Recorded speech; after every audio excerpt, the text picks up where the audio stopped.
People around the city are saying car break-ins are getting worse as the NOPD investigates a fresh batch coming from the area of a film production last night around midnight. And Caitlin Ross spoke with victims and has more on what's costing some residents thousands of dollars a year. I mean, this is beyond a problem. Something has to be done. Justin Gutierrez was working on a film production last night when he got the call. 20 vehicles had been broken into in the crew lot by Mardi Gras World. From the driver's side, I thought everything was okay, but then I walked around the vehicle to do a full inspection. His window smashed and some contents missing.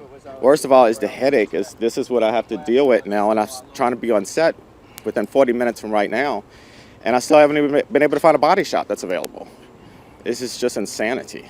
The body shops are booked. There's no rental cars available. Coming off a 13-hour day and making that 40-minute drive home on shattered glass in the cold, Gutierrez is disheartened to say the least. But them doing this, they didn't just mess up my vehicle. They're messing up my income that's really needed right now.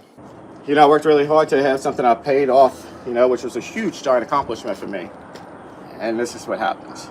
He says there wasn't an officer to help him or his co-workers. NOPD says they are investigating 7 burglaries and that a later call reported additional burglaries, but that call was referred to the alternative reporting unit for a follow-up. I felt like my sense of security was just ripped away from me. NOPD data shows vehicle burglaries are up 40% year-to-date citywide.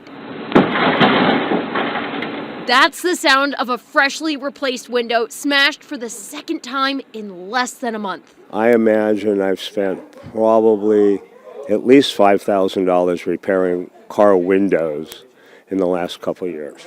Michael Morris lives in the Bayou St. John neighborhood and says he and his neighbors wake up to their street littered with glass constantly.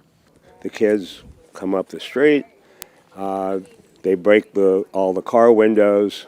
They dive through the windows. It happens to his cars so often, he has a standing relationship with several glass companies, although he says supply chain issues and the increase in people needing windows is causing a new problem. It had to be shipped from, I think, Kansas. It was the only one they could find. Nobody has any.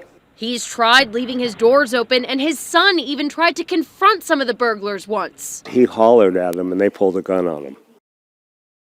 So far, Morris says there hasn't been any headway in these investigations involving his vehicles that he knows of. Anyone with any information on any of these break-ins is asked to call NOPD detectives or leave an anonymous tip with Crime Stoppers.